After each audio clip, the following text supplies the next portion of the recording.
Hi, today is August 13th, 2023, and here are my poems for the day. The first one is poem number 1303 for the year, something about Serra. My initial reaction to Richard Serra's work was negative. I saw one of his arcs at the Holland Tunnel exit into Manhattan probably 20 times before I learned that it was sculpture and not just some abandoned junk from a construction site. I shouldn't have done what I did to it, but I was young, and it was kind of asking for it. This was back in 1980 or so. Then there was the Serra piece near Debbie's place in Tribeca. We shouldn't have done what we did to it, but we were kids, and it was kind of asking for it. But there's something about Serra. The first time I saw his work in a museum, which was probably 1985, I was astonished, and every time since then I've been astonished. Last week I visited Equal, Serra's installation at MOMA, consisting of 8 huge and incredibly heavy forged steel boxes in 4 stacks of 2.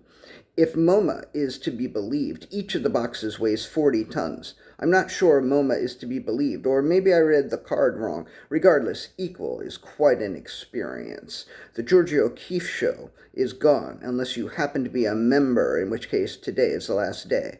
But Serra's Equal is ongoing, and I suggest you go. Poem number 1304, Bryce Marden. I was reading Bryce Marden's obituary in the Times yesterday. I paint because it's my work, he said, and I paint because I believe it's the best way that I can pass my time as a human being. Bryce Marden sang my song.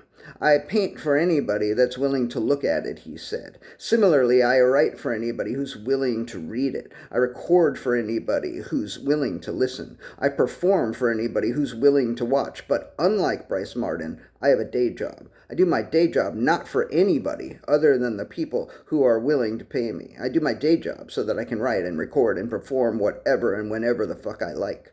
Because my work doesn't bring in the big bucks like Bryce Marden's or Richard Serra's does. Poem number 1305, Those Things. I did that thing, and I didn't think I would like it, and I didn't, but I'm glad I did it. I did that other thing, and I thought I would like it, and I did, but I wish I hadn't done it. And yet there is this thing, and I think I will like it, and I don't think I won't be glad I did it. And there is this other thing, and I think I won't like it, but I might not be glad I didn't do it. Poem number 1306, The Fountain. After traveling for thousands of miles, the cave was entered and the fountain was found. Here it is, the keeper of the fountain said to the seeker. Stay as long as you like and drink. The seeker knelt before the fountain. Kiss it first, said the keeper, and the seeker kissed the fountain. Now lick at the fountain with nimble, teasing motions, said the keeper. The seeker did as the keeper instructed. Now put your mouth on it and keep it there, said the keeper, and don't take it away until I say. The seeker stayed there until the waters of the fountain flowed and flooded the seeker's mouth. That's it, said the keeper. You have done well. And the seeker was almost as pleased as the keeper. Poem number 1307, Forever Unfulfilled. I heard a story when I was in high school about a guy who quit doing acid because one day a tree bent down and started talking to him. That story convinced me more than ever that I had to try acid. A few years later in Ithaca I tried acid, or maybe it was mushrooms, but the trees said nothing. After Ithaca I continued to try acid and mushrooms for 6 or 7 years, but the trees remained silent.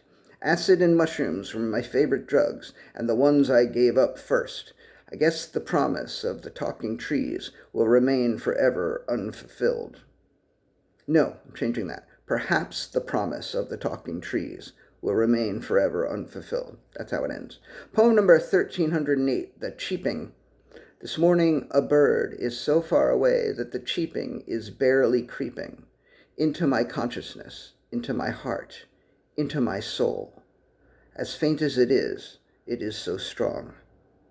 And the last poem of the day is poem number 1309, Before the Morning.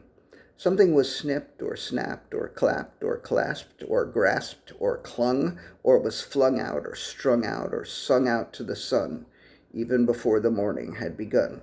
All right, that's it. Thank you. I appreciate you. I think I'll go to the Met today, I think. Anyway, I appreciate you.